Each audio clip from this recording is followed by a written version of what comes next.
Bien, los días martes, estoy predicando sobre el libro de Romanos. Y prediqué un mensaje hace 2 o 3 semanas, tal vez un mes ya, en el que hablé acerca del sacrificio que une. Y hoy pido disculpas a los que ya escucharon el mensaje. Lo voy a repetir el día de hoy porque me pareció un mensaje que aplica y que debemos escuchar toda la iglesia.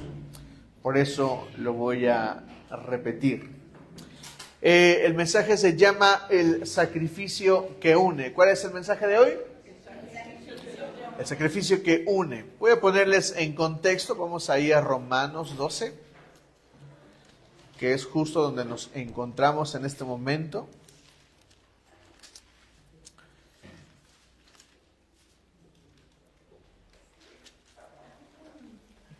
Romanos 12, versículo 1, dice así: por tanto, hermanos, tomando en cuenta la misericordia de Dios, ruego que cada uno de ustedes en adoración espiritual, vean cómo Pablo nos llama a la adoración espiritual.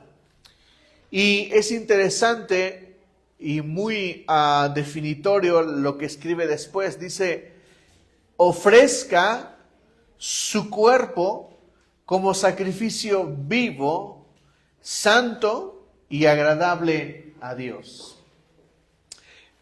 La forma en que nosotros adoramos a Dios no es precisamente cantando. Sí, tenemos un momento de adoración en la reunión dominical. Sí, cantamos canciones que adoran a Dios, pero la adoración esencialmente no tiene nada que ver con la música. Porque la adoración, además de cantar canciones a Dios, es justamente rendirnos con todo lo que nosotros somos. Y la forma correcta de adorar a Dios, la forma de ser un sacrificio vivo, es adorar a Dios con nuestro cuerpo.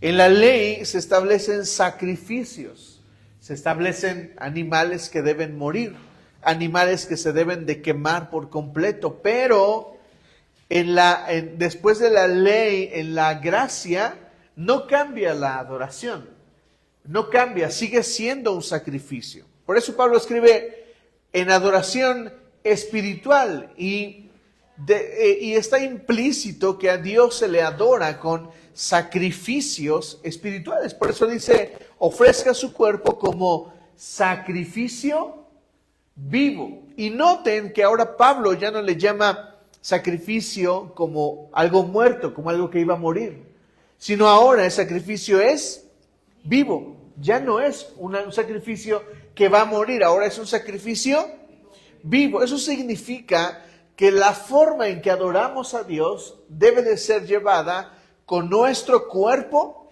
y nuestro cuerpo es la forma, es el sacrificio, es todo lo que se usa para la adoración. Entonces, ¿cómo adoramos a Dios? Con nuestro cuerpo. Y lo que hemos estado viendo en el libro de Romanos justamente hacia adelante es que Pablo nos enseña cómo es un sacrificio vivo.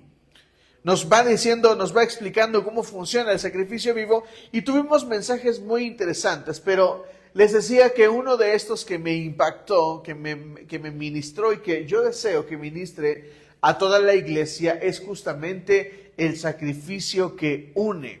Vamos a ir a Romanos 12, versículo 16, por favor, que es sobre el texto que vamos a predicar el día de hoy. Dice así: vivan en armonía los unos con los otros. No sean arrogantes, sino háganse solidarios con los humildes. No se crean los únicos que saben. Una forma de ofrecer sacrificio a Dios, una forma de ser un sacrificio vivo, es vivir en armonía. O lo que es lo mismo, vivir en unidad. Armonía en música, por ejemplo, es respetar las reglas de la armonía, valga la redundancia. La armonía dice que para una escala debe de haber un tono, luego un tono completo, luego otro tono y luego un semitono. Ustedes no lo notan, pero escuchen esto. Eso es un semitono. Pero para que algo comprenda toda la armonía se requiere de un tono, semitono en el tercer grado. ¿Cuál es el tercer grado? Do, re, mi. Mi es el tercer grado y para pasar al cuarto se requiere no un tono, sino un semitono. Y luego para pasar al siguiente se requiere un tono y otro tono. ¿Me comprenden? Y luego para finalizar, otra vez un semitono. Eso comprende reglas armónicas. Cuando quiero hacer un acorde de do, debo de respetar las reglas que me comprenden lo que les acabo de decir. A lo mejor es un poquito difícil de comprender porque ustedes no estudiaron precisamente música y no se vean como que, ay, no sé, es cosa que los que tocamos nos enseñan. Para tocar un acorde necesitas un primero, un tercero y un quinto grado. Ese es un acorde de do. Y cuando toco un acorde de do, debo de tocar notas que están dentro de la tonalidad. No destona. Pero si toco un acorde de do y se me ocurre tocar una nota que no es de la tonalidad, destona. Se sale de la armonía. Y la Biblia nos llama a vivir en armonía. Dicho de otra forma, nos llama a vivir en unidad. Y quiero hablarles un poco acerca de lo que es la unidad, de acuerdo a las mismas palabras de Jesús. Vamos ahí al libro de Mateo, capítulo 18, por favor. Mateo, capítulo 18.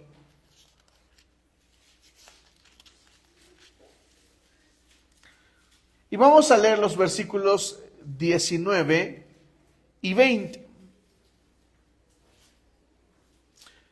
Dice así, la palabra del Señor dice: además, les digo que si dos de ustedes en la tierra, a mí me encanta la intencionalidad de las palabras de Jesús.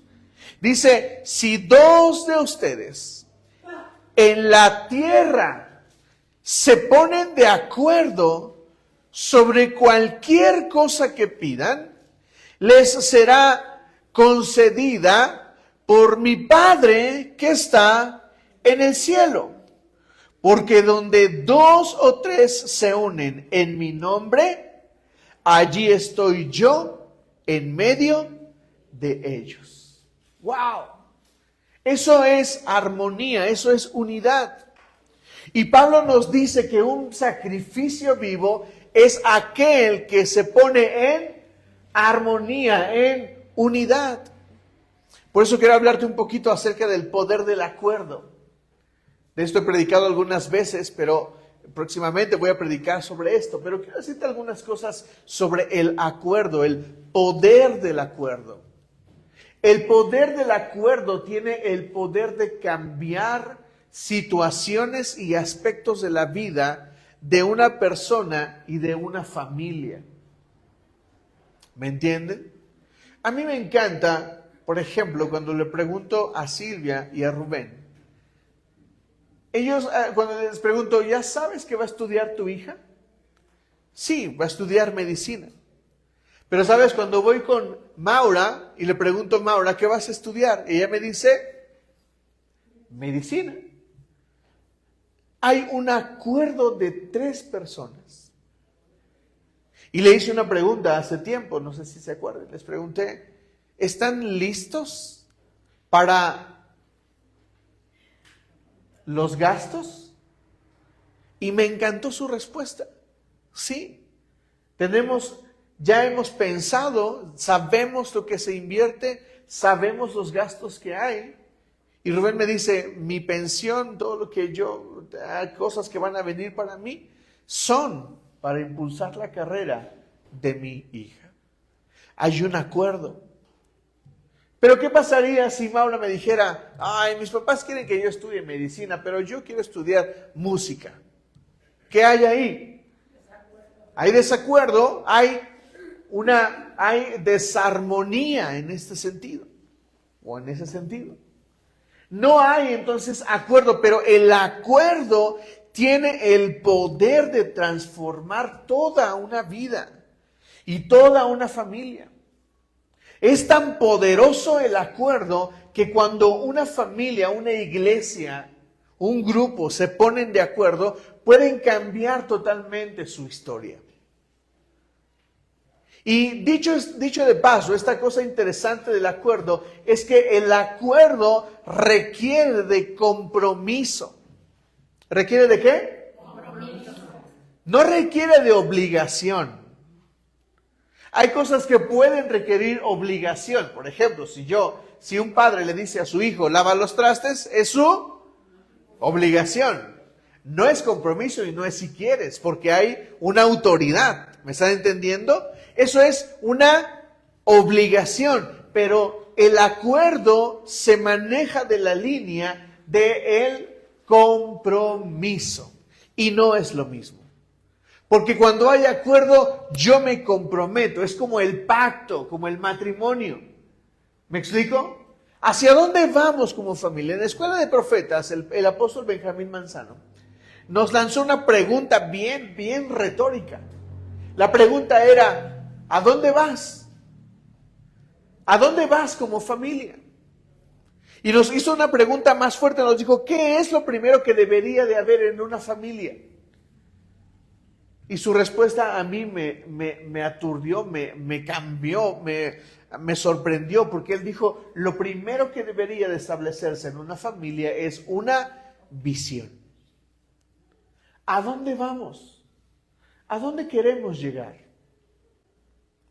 ¿Cómo veo mi vida en el corto plazo? Es decir, en 1 o 2 años. ¿Cómo veo a mi familia en el mediano plazo? 5 o 6 años. ¿Cómo veo a mi familia en el largo plazo? 7, 8, 10, 15 años. ¿Cómo me observo? Y me sorprendió, Proverbios, hay un texto, a ver si me lo puedes buscar, Miriam, por favor. Dice así, donde falta la profecía, el pueblo se desenfrena. Y la NBI lo traduce como, donde hace falta visión, el pueblo se pierde.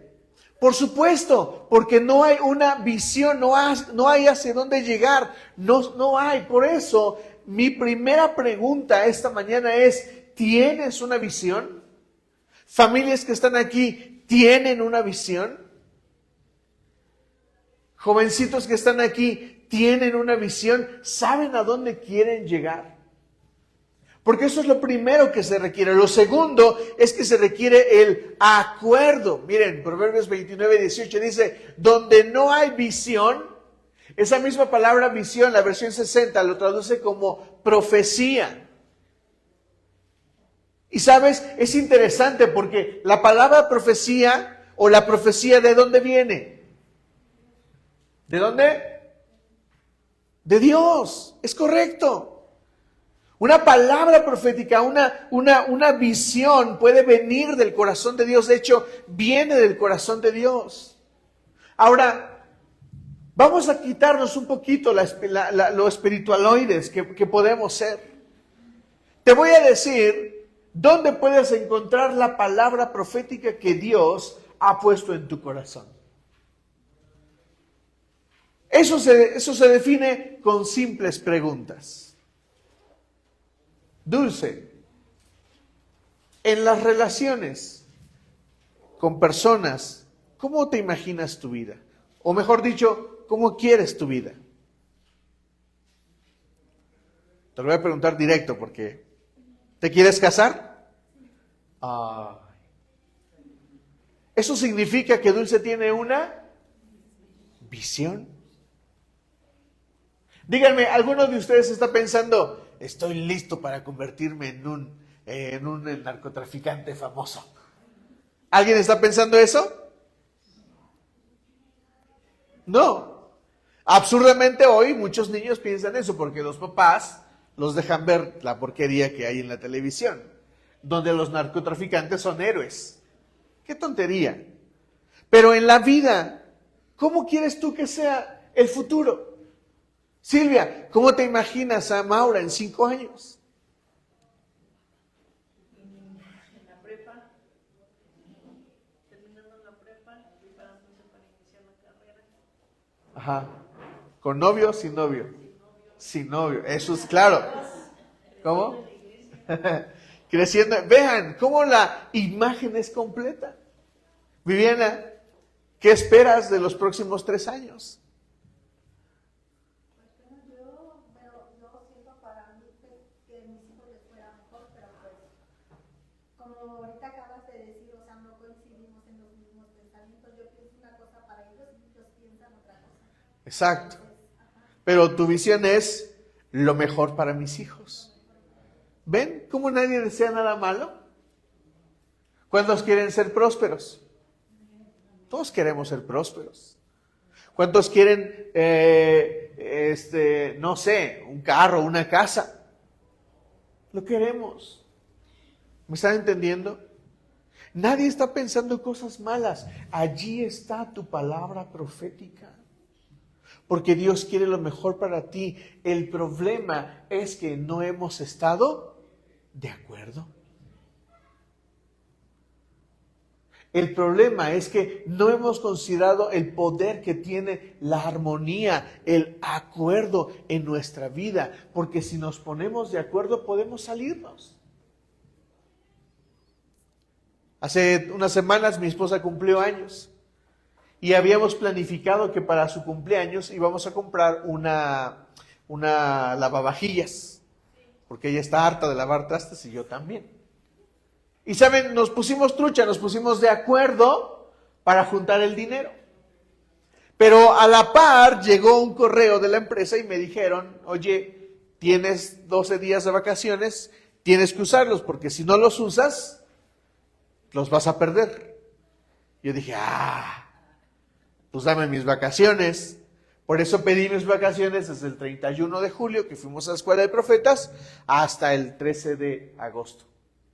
Por eso los tomé. No crean que me fui de vacaciones nada más porque la empresa me pidió que los tomara y los tomé.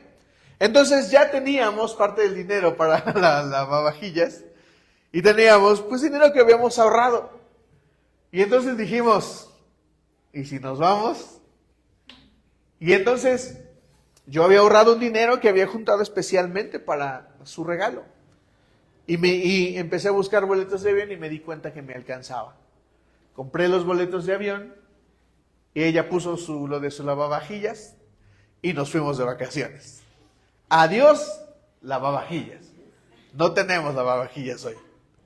¿Saben? Pero nos pusimos de acuerdo. ¿Me están entendiendo? Ahora ella no me puede reclamar a mí. ¿Y mi lavavajillas? ¿Me están entendiendo? Y tampoco ella me puede decir a mí, no lave los trastes, los lavo yo. No me va a decir, lava los trastes porque no compramos lavavajillas. ¿Me están entendiendo? Hay acuerdo y nosotros necesitamos ponernos de acuerdo en la vida. Necesitamos ponernos de acuerdo en qué es lo que vamos a hacer. Jesús nos está regalando esto. Si 2 de ustedes en la tierra se ponen de acuerdo sobre cualquier cosa que pidan, les será concedida por mi Padre que está en el cielo. Otro día hablamos de lo que se puede pedir y de lo que no se puede pedir. Pero si tú piensas que no puedes pedir ser próspero, te equivocas. Si tú crees que no puedes pedir una casa, te equivocas. Pídela. Pero ponte de acuerdo con quienes estás, con la familia, porque eso va a cambiar absolutamente todo. El acuerdo puede construir algo. Ahora, ¿cuáles son los obstáculos para el acuerdo? Eso es parte del sacrificio. Cuando yo quiero llegar al acuerdo, cuando yo quiero caminar en el acuerdo, hay obstáculos. Y los obstáculos no son la economía nacional, los obstáculos no son si Sheinbaum está en el gobierno, los obstáculos no son si tengo o no tengo, los obstáculos se encuentran en mí. Por eso Pablo nos llama a hacer sacrificio que une. Vamos allá a Romanos 12, versículo 16 otra vez. Para que veamos cuáles son los obstáculos que Pablo nos presenta. Romanos 12, versículo 16 dice, vivan en armonía los unos con los otros. Ese es el llamado. Él dice, sean armoniosos, sean unidos. Pero luego dice, no sean arrogantes. Ese es el primer obstáculo para la armonía, para la unidad. Ser arrogante, ser orgulloso, ser desobediente. Perdonen lo que les voy a decir, pero cuando les digo pásense al frente, ocupen las sillas que están al frente y no te pasas, estás siendo arrogante. Y tú dirás, pero me estás diciendo muy feo, pastor. Yo te pregunto, ¿por qué si te pedí que pasaras a ocupar una silla del frente, por qué no lo haces? Si exploras en lo profundo, te darás cuenta que hay un poco de arrogancia.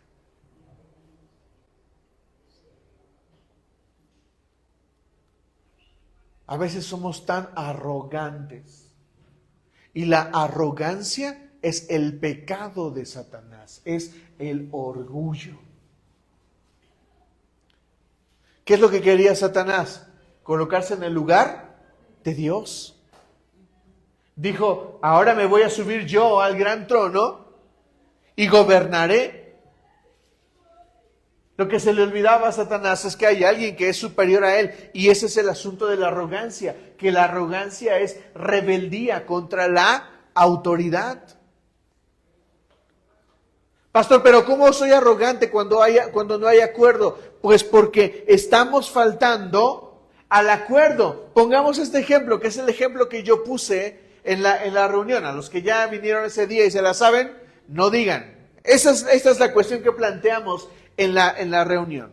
Supongamos que hay una familia de 5 integrantes y que tienen una decisión que tomar.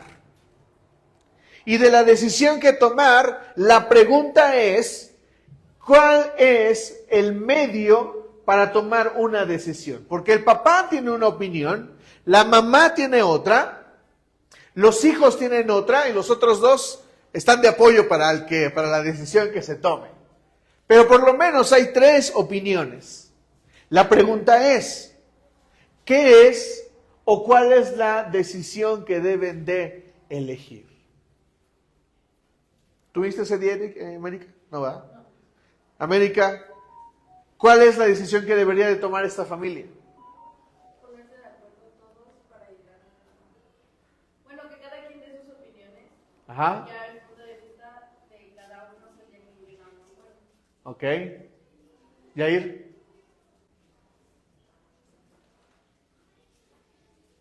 Es que yo estoy en la misma sintonía, que cada quien da sus opiniones y dar un acuerdo para que todas las partes estén contentas. Ok. ¿Cuál sería la opinión más importante? ¿La del papá, la de la mamá? Georgina, ¿tú qué opinas? Poner los pros y los contras de esa situación y sobre eso medir. Buena opción. Hacer un FODA, por ejemplo. ¿O qué es un FODA? Un FODA es una especie de análisis donde se analizan las fortalezas, las debilidades, las oportunidades y amenazas de una situación. Se analizan esas 4 y en base a eso se toma una decisión. ¿Me explico? Bueno, ese día ese martes, alguien dijo, tú dijiste, ¿no? Que se tomara una decisión de las 3. Bueno, no me acuerdo. ¿No? Alguien dijo, pues nada más que elijan una y de ahí que se vayan. ¿No? Alguien más dijo, no me acuerdo qué otras opiniones dijeron. Pero, ¿me estás entendiendo? Fíjate que La arrogancia es un obstáculo para la unidad, porque la arrogancia es nada más y nada menos que retar a la autoridad. Y esto podríamos pensar y decir, bueno, si es arrogancia, la desobediencia hacia la autoridad, pues entonces que se haga lo que dice papá. ¿Cuántos están de acuerdo? Algunos podrían estar de acuerdo, pues que sea lo que yo digo, yo mando, soy la cabeza, Cristo es mi cabeza, ya voy, ¿me explico? Pero otros podrían decir, no, mamá es la más sabia, hagámosle caso a mamá. ¿Quién está de acuerdo con esta opción? Algunos otros dirían, pues hagamos lo que más conviene a todos, ¿me explico? Pero déjenme ahí un poquito para ir avanzando. ¿Entendemos lo que es la arrogancia? Es no reconocer la autoridad. Y en una situación de descontento o de desacuerdo, se requiere tomar uno. Escucha esto, iglesia. Mientras haya desacuerdo, no se puede avanzar. Jamás es posible. El martes, ese día que prediqué, dije esta verdad, porque es verdad. Escucha. Cuando una familia está en desacuerdo, no solamente tiene un problema para llegar a algún lugar, esa familia tiene una fractura. Y si no se toma un acuerdo, esa familia está destinada al fracaso. Nedi, ¿pero cómo sabes? Yo conozco familias que están en desacuerdo. ¿Quién se va a quedar con los terrenos de la abuela? ¿Quién se va a quedar con el jarrón sagrado? ¿Quién se va a quedar con la santa servilleta de la abuela? Todas esas preguntas están. Y todos tienen opiniones diferentes. El problema es el desacuerdo. Neri, ¿cómo sabes que esto puede suceder? Bueno, en una ocasión cuestionando a Jesús sobre su poder para sacar demonios. ¿Qué dijeron los fariseos? Por Belcebú lo saca. Y Jesús les dio una aclaración. Y les dice, si ustedes dicen que yo saco los demonios por Belcebú, ¿qué propósito tiene entonces mi reino? Se los estoy parafraseando. Jesús aclara que todo reino dividido contra sí mismo está destinado a fracasar. Todo reino dividido contra sí mismo está destinado a fracasar. Y las palabras de Jesús se pueden usar para cualquier cosa. Toda iglesia dividida contra sí misma está destinada a fracasar. Toda familia dividida contra sí misma está destinada a fracasar. Porque el final de algo que está dividido es el fracaso, la derrota. Por eso esta gran frase, divide y vencerás. ¿Me están entendiendo? Entonces, iglesia, familias, ¿cuánto de acuerdo están para llegar a donde quieren llegar? ¿Cuánto de acuerdo? Porque si hay desacuerdo, entonces eso está destinado a fracasar. No importa cuánto quieran, no importa cuánto lo intenten. Por eso tantas familias, tantas parejas divorciadas siempre dicen esto, es que nunca estuvimos de acuerdo. Es que él siempre quiso esto y yo siempre quise lo otro. ¿Cuál fue el problema? La arrogancia. La arrogancia de yo tengo la razón, tú no la tienes, me vas a obedecer a mí porque soy el esposo. ¿Cuál es el problema? La arrogancia. ¿Cuál es el segundo obstáculo para la unidad? Está ahí mismo. Dice, sean solidarios con los humildes. Fíjense, tú podrías decir que para hacer unidad tendríamos que ser solidarios. Pero Pablo no lo deja ahí. Él ingresa otra frase y dice, sean solidarios con los humildes. Y Pablo nos está dando la medicina para la arrogancia. Y la medicina para la arrogancia es la humildad. De esto les he hablado muchas veces. La humildad es literalmente humillarse a uno mismo. Humillarse. Les di este ejemplo a algunos. Un supervisor del metro. Esto me lo contaron en la universidad. Un supervisor del metro encargado del mantenimiento de las vías. De madrugada va a revisar a unos trabajadores que están soldando. Y él va de traje, porque ese es el protocolo, tiene que ir de traje, va bien vestido, corbata, camisa blanca. Y él va y revisa lo que están soldando los soldadores. Y cuando lo revisa les dice, eso está mal, corrígelo. Y entonces el soldador le dice esa frase que muchos decimos. Pues si quieres que salga bien, hazlo tú. Arrogancia. Arrogancia. Eso es arrogancia contra mi empresa, contra mi jefe. Pues si quieres que salga bien, hazlo tú. Pero aquí viene lo que me encantó de esta historia. El supervisor no respondió mal. No lo trató con autoritarismo ni siendo un villano.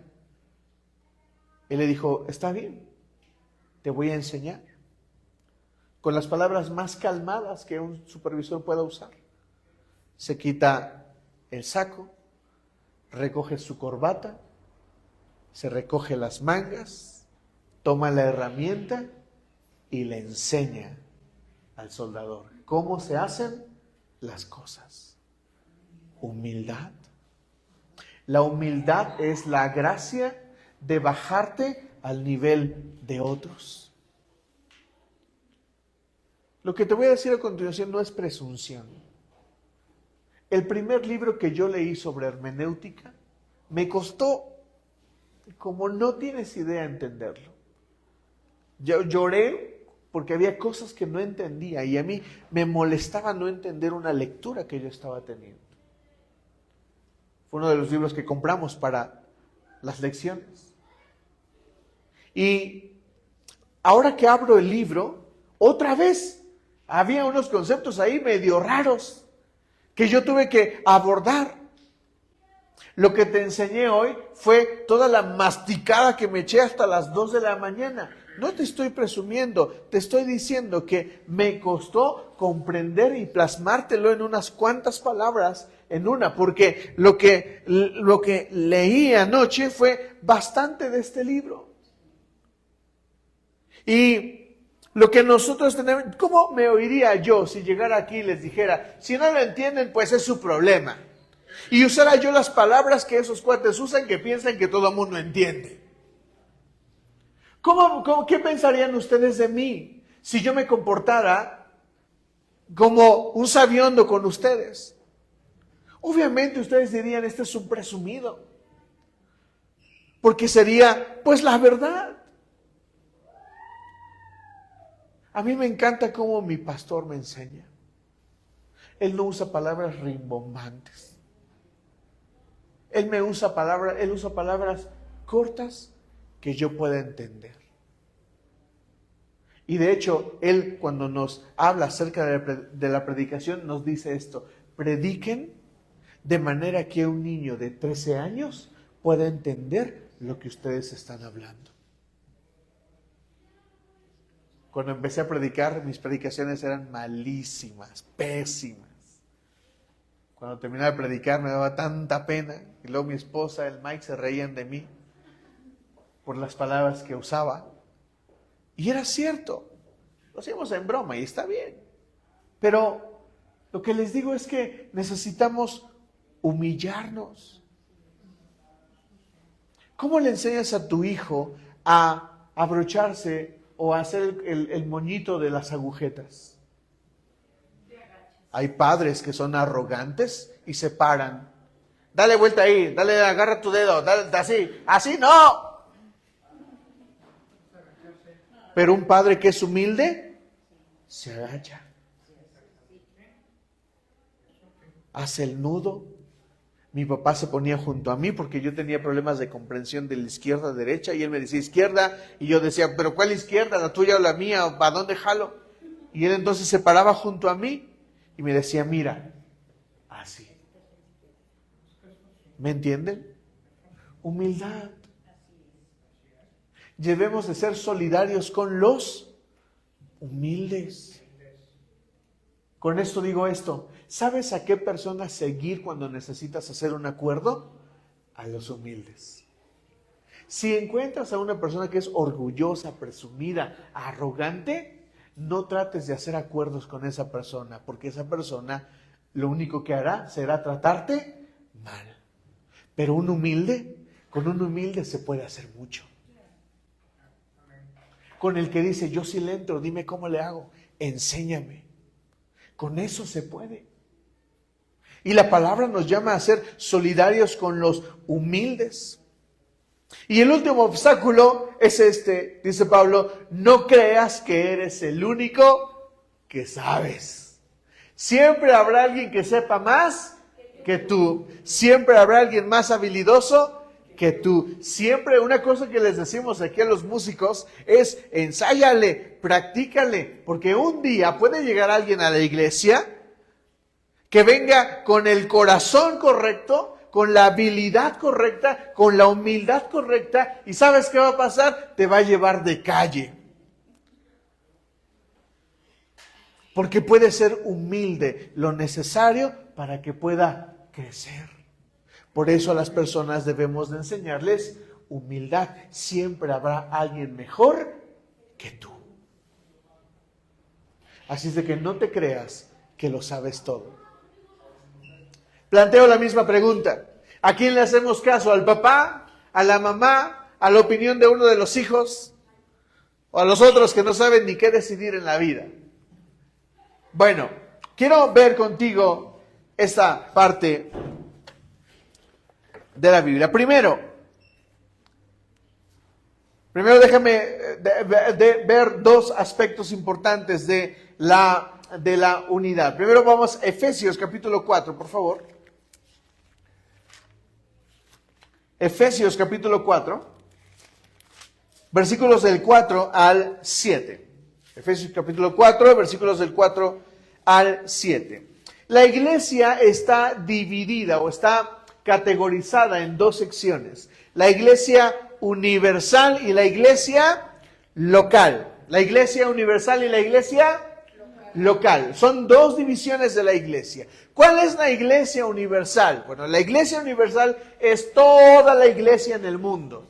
En el mundo, en Alemania, en China, Japón, en todos lados hay iglesia cristiana. Y nosotros somos parte de esa iglesia. Todos somos la novia del Señor. Cuando venga el Señor, va a venir por su iglesia. Y unos piensan que a unos sí se los van a llevar y a otros no. Equivocados. El Señor va a venir por su novia, por su iglesia. Y de eso va a salir de todo el mundo. Ahora lean conmigo estos versículos.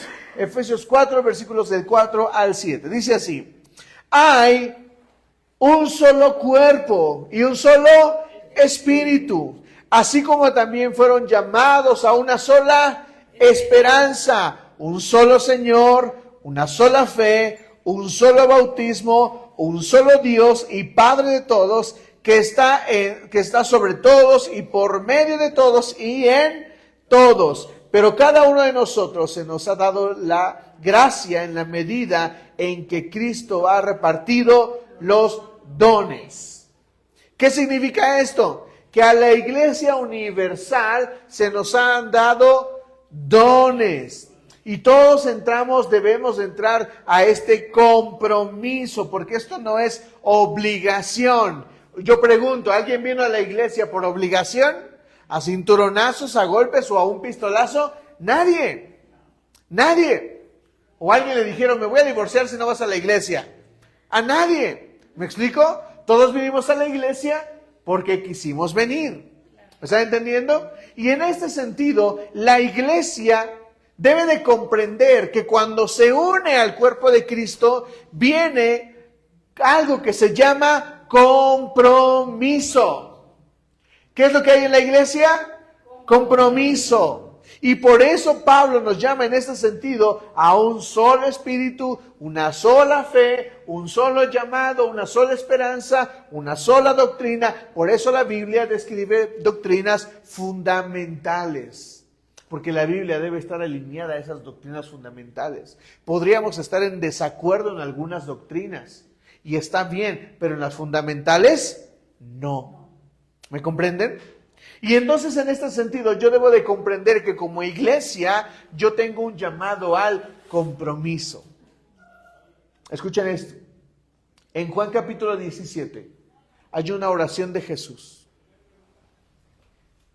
Y la oración de Jesús en este capítulo es una oración que no ha sido contestada. ¿Cómo, Neri? Si Jesús es Dios, es el Hijo de Dios, ¿cómo es que Él oró y hay una oración que no ha sido contestada? Sí. Jesús dijo en esta oración que todos sean uno, como tú, oh Padre, en mí y yo en ti. Que ellos sean uno en nosotros, para que el mundo crea que tú me enviaste. Se los dije de la versión 60. Esta oración no ha sido contestada, pero está a punto de responderse, porque en estos últimos tiempos la iglesia llegará a una unidad. Pero ¿sabes cómo se va a lograr? Cuando tú y yo estemos de acuerdo. ¿Me entienden? Por eso, como iglesia decidí quitarnos la etiqueta de pentecostales o bautistas. Porque las divisiones de las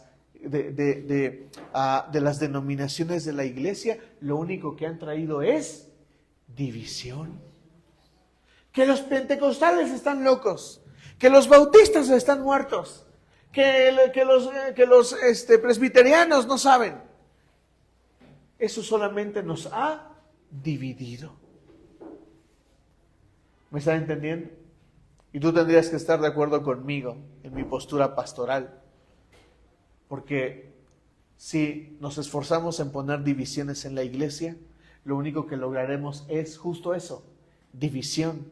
Y todo cuerpo dividido contra sí mismo está destinado al fracaso.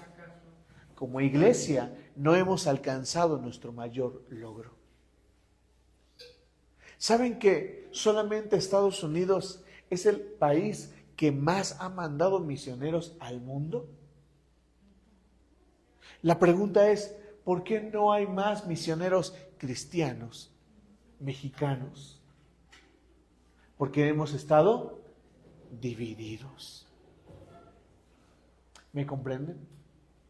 Pero la segunda división o la siguiente como categoría de la iglesia es la iglesia local. Esta es una iglesia local. La iglesia cristiana que hayas visto por allá donde vives o por donde pasas es una iglesia local. Y cada iglesia local está llamada lo mismo que la iglesia universal, al compromiso. Apocalipsis describe, a partir del capítulo 2 o 3, si no estoy mal, el mensaje a las 7 iglesias. ¿Por qué se escribe un mensaje a 7 iglesias? Porque hay 7 características, más características que revelan justamente el estilo de vida o de fe de esas iglesias. ¿Cuáles serían las cosas que nos definen a nosotros como iglesia? En la que sepamos que estamos unidos o que estamos divididos. ¿Sabes? A mí me encantó verlos a todos en la clase. Me sorprende. Te lo digo en serio, me sorprende. Y perdona, no es que yo tenga falta de fe, pero te lo digo, yo veo que están todos y yo digo, es un milagro. No porque no creen ustedes, sino porque yo estoy sorprendido de la forma en que Dios los ha llamado a ustedes, pero sobre todo de la forma en que ustedes se han permitido que el Señor los llame a aprender. Me estoy sumamente sorprendido. Porque queremos aprender. Quieren aprender y yo estoy sorprendido. No me quito el asombro. Estoy bien feliz dando la clase porque están todos. Me sorprende. ¿Me explico? Y esto pasó desde el principio. ¿Saben? La iglesia, esta iglesia local tiene un llamado a la enseñanza. Por eso desde el principio planteamos tener nuestra propia escuela. Y no les hemos platicado, pero queremos plantar una escuela legal, con materias, con maestros, con calificaciones, con costos. Lo queremos hacer. Creemos que es un llamado del Señor. La pregunta es, ¿estás de acuerdo conmigo o no? Porque algunos podrían decir, estoy en sus clases en la iglesia, pero una escuela. ¿Saben lo que se necesita para eso? Pues obvio, es casi imposible, pero si Dios nos lo dio, significa que Dios lo puede proveer. ¿Me comprenden? Bien, vamos a terminar este mensaje. En la Biblia hay una historia de dos hombres que nos van a ayudar a definir cómo definir un acuerdo. ¿Cómo definir un acuerdo? Ya sé que es un acuerdo, ya sé que el acuerdo tiene poder, ya sé que hay obstáculos para el acuerdo, pero la gran pregunta es ¿cómo puedo definir un acuerdo? ¿Cuál es la medida correcta para definir la dirección hacia cuál dirigirnos? Vamos a Génesis 4, por favor. Génesis 4. Y vamos a leer desde el versículo 1. El hombre se unió a Eva, su mujer, y ella concibió y dio a luz a Caín, y dijo, con la ayuda del Señor he tenido un hijo varón. Después dio a luz a Abel, hermano de Caín. Abel se dedicó a pastorear ovejas, mientras que Caín se dedicó a trabajar la tierra. Tiempo después, Caín presentó al Señor una ofrenda del fruto de la tierra. Abel también presentó al Señor lo mejor de su rebaño, es decir, los primogénitos con su grasa, y el Señor miró con agrado a Abel y a su ofrenda, pero no miró así a Caín ni a su ofrenda. Por eso Caín se enfureció y andaba cabizbajo. Neri, no, como que no me cuadra ahí el asunto del acuerdo. Bueno, supongamos que tú y yo vamos a ofrecer un sacrificio al Señor. Supongamos que tú vas a cantar una canción para el Señor y supongamos que yo voy a hacer una poesía. Entonces tú estás aquí, te preparas, cantas tu canción al Señor porque tú tienes una bonita voz. El Señor escucha tu canción y dice, ¡wow! ¡Wow! Dulce canta muy bien. Pero después sigue mi turno y yo elijo una poesía. Y yo empiezo, el Señor es mi pastor, nada me faltará. Termino mi poesía y el Señor voltea y dice,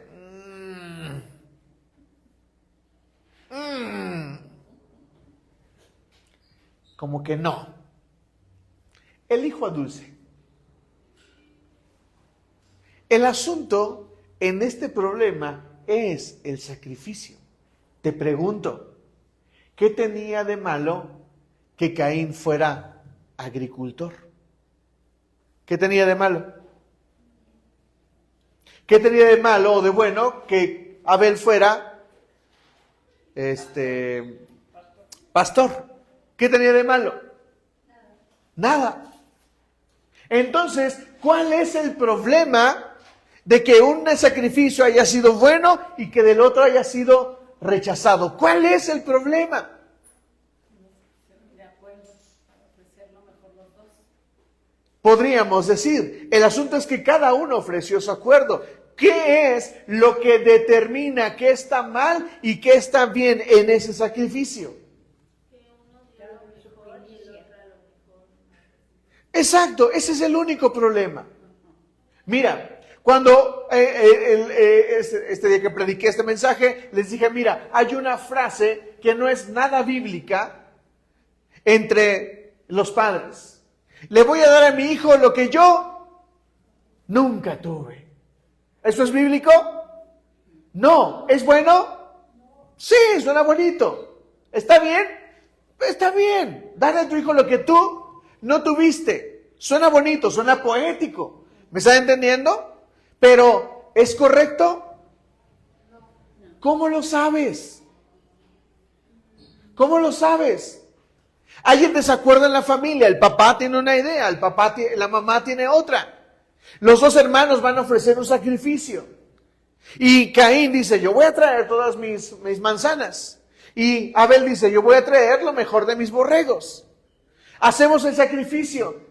¿Y por qué el de Caín fue desechado y el de Abel fue aceptado? ¿Cuál es el problema?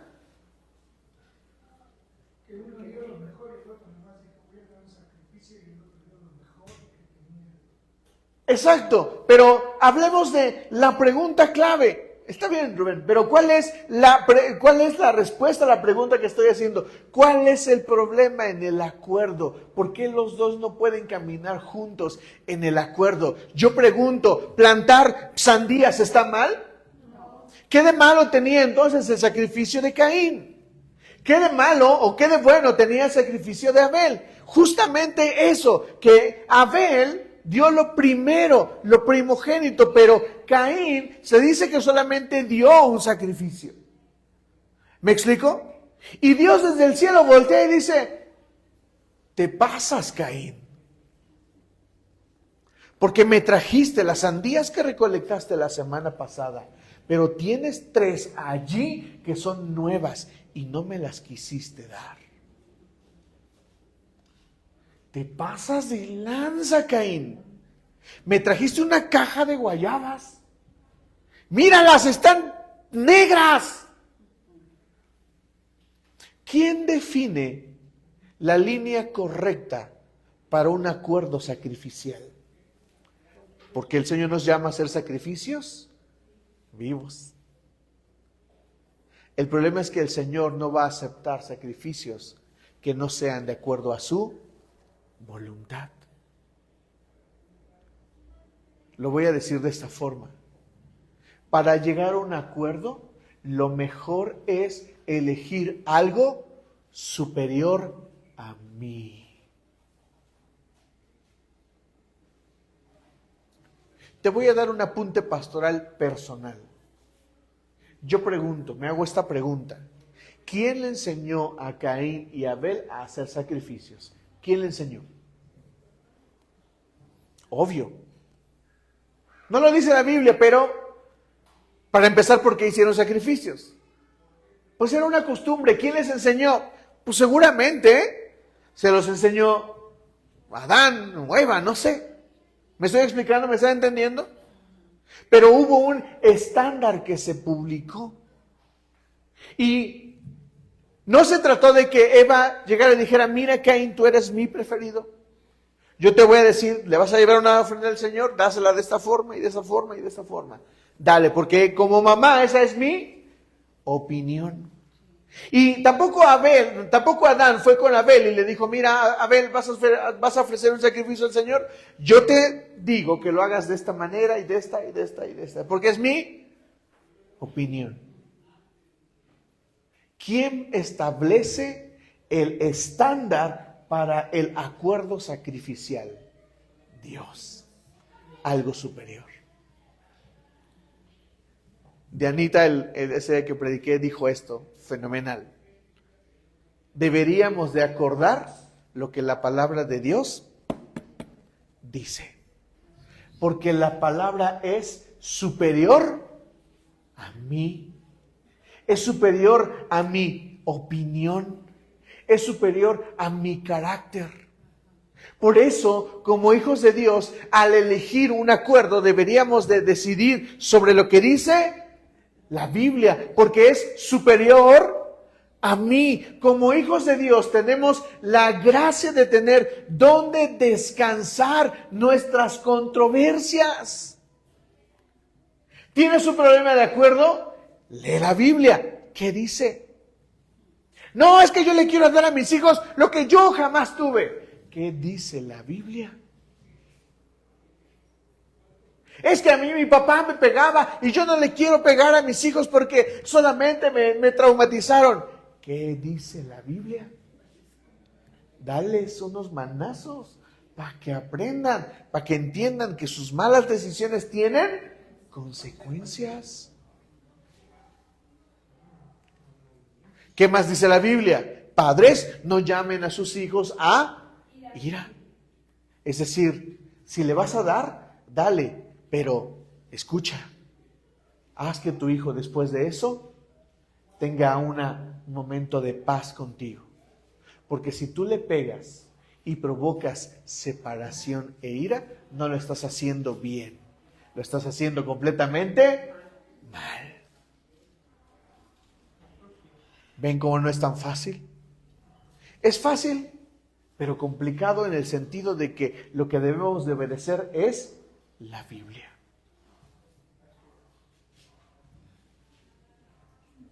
Cuando hablamos acerca de la ayuda, les dije que todos debemos de definir un criterio para ayudar a otros. Se los enseñé. ¿Se acuerdan? Sí. Y que al desarrollar un criterio para ayudar a otros, yo debo de saber a quién estoy ayudando. Y que a veces ayudar a un flojo, ¿eso es algo que deberíamos de hacer? No. ¿Quién lo dice? La Biblia. Por eso un cristianoide puede venir contigo y te puede decir, préstame dinero, es que no tengo para comer. Y tú le puedes dar, porque le quieres dar. Pero si luego viene, como me hacía un familiar, me pedía para comer, luego venía como si ya me hubiera pagado y no me había pagado nada, préstame, ahora sí te lo pago. Nada. Y luego regresaba la otra semana como si ya me hubiera pagado, quitado de la pena. Ándale, es que... Y luego venía con su nieta. Es que mira, no le he podido dar nada de comer. Y cuando le dije, ya no,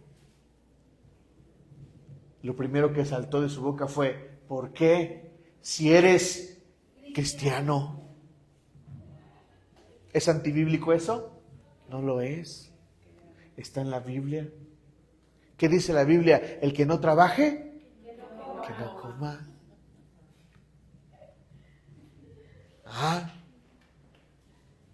Vi hace poco una película, a una señorita riquilla, la llaman al rancho, y el primer día no trabajó y le quitan la comida. Yo estaba así en la película. ¡Aplausos! ¡Aplausos! Porque son cosas que nosotros deberíamos de prestar atención. Algo superior sobrepasa a mi opinión. ¿No les parece adecuado descansar sobre la opinión bíblica y no sobre mi opinión? Sí. Porque mira, el papá puede tener una opinión y la mamá puede tener otra diferente. Pero cuando ellos digan, renuncio a mi opinión para ir a la de la Biblia, ellos van a decir, y de repente de escondidos van a decir, qué bueno que no hicimos lo que él quiso. O qué bueno que no hicimos lo que ella quiso. El asunto es que hicimos lo que la Biblia dice. Por eso del sacrificio de Caín, de Abel, se dice que trajo lo primero y lo mejor. ¿Sabes qué le gusta a Dios? Lo primero y lo mejor. ¿Sí me explico? Y cuando no lo hacemos así, te va a doler esta, pero es la verdad. A Dios no le interesa tu sacrificio. Por eso lo primero que hago cuando recibo mi sueldo es, Señor, mi diezmo. A mi esposa no le doy nada antes diezmo. Y ella podría decir, es que primero me deberías de dar a mí. Estoy poniendo un ejemplo nada más. Ella podría decir, es que primero está tu familia, es que primero estoy yo. Y yo le voy a decir, ¿qué dice la Biblia? Lo primero es para Dios, no es para mí. Ni para ti, ni para mí, es para Dios.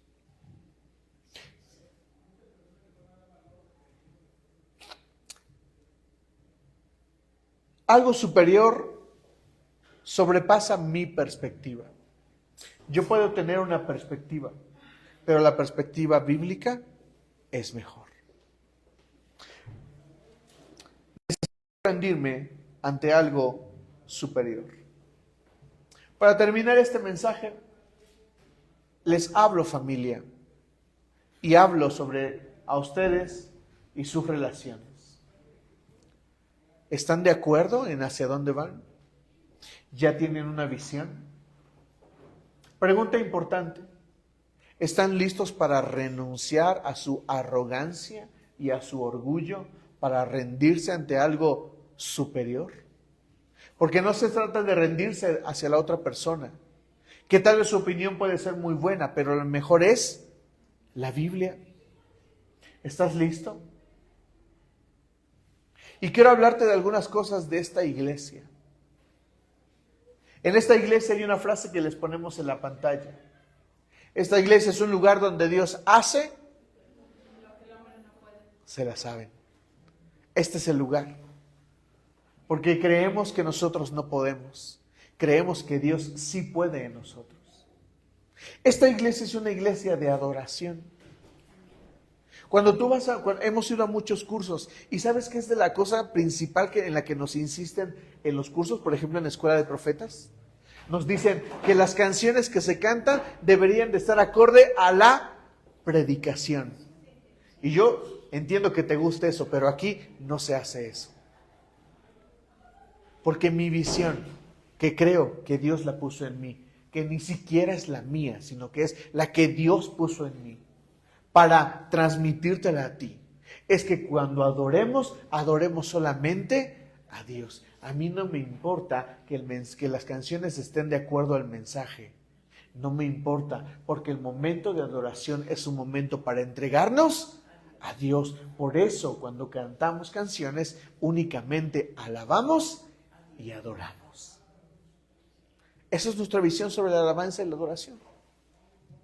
Te voy a decir otra cosa sobre esta iglesia. Esta es una iglesia de formación, de carácter y de información. Por eso tenemos una escuela que se llama Escuela de Crecimiento Espiritual. Y si tú estás de acuerdo conmigo en crecer, tendrías que venir a todas las clases y crecer y formarte, porque queremos que seas un ministro que Dios va a usar. ¿Me puedes poner la imagen de la visión de la imagen del logotipo de la iglesia? ¿Se han dado cuenta qué tiene, qué elementos tiene? Abajo, ¿qué tiene? Una Biblia. Sobre la Biblia hay una persona que tiene las manos levantadas. Y esa persona está cubierta por una llama, por una flama. Nosotros creemos que la Biblia es nuestro fundamento y que toda persona que está llena del Espíritu Santo puede llevar una vida de adoración, sacrificios vivos. No te preocupes. ¿Me están entendiendo, iglesia? Gracias, Silvia. Vean. Biblia como fundamento. Yo estoy parado sobre la palabra. El fuego simboliza al Espíritu Santo. Creemos que toda persona que está llena del Espíritu Santo y fundamentada en la palabra puede llevar una vida de adoración. Eso es lo que significa nuestro logotipo. Nosotros abrazamos el logo de la iglesia. Nosotros pudimos haber tenido nuestro propio logotipo, pero renunciamos porque yo abracé una visión de mi pastor que creo que es totalmente correcta. Las personas fundamentadas en la palabra, llenas del Espíritu Santo, pueden tener una vida de adoración, sacrificios vivos. Ahora termino con esto, ahora sí. Iglesia, ¿estás de acuerdo conmigo? No porque sea que hagas lo que yo quiero. Yo creo firmemente que la visión de esta iglesia la puso Dios, no yo, es la visión de Dios. Pero como pastor soy el encargado, el asignado de llevarte hacia donde queremos llegar. Queremos ser una iglesia que sea conocida por la gente de afuera, que seamos una iglesia que está formada, que aquí hay maestros, que aquí hay adoradores de música con excelencia, que somos una iglesia que adora, que somos una iglesia que crece, pero sobre todo una iglesia que sabe adorar al Señor, que son sacrificios vivos.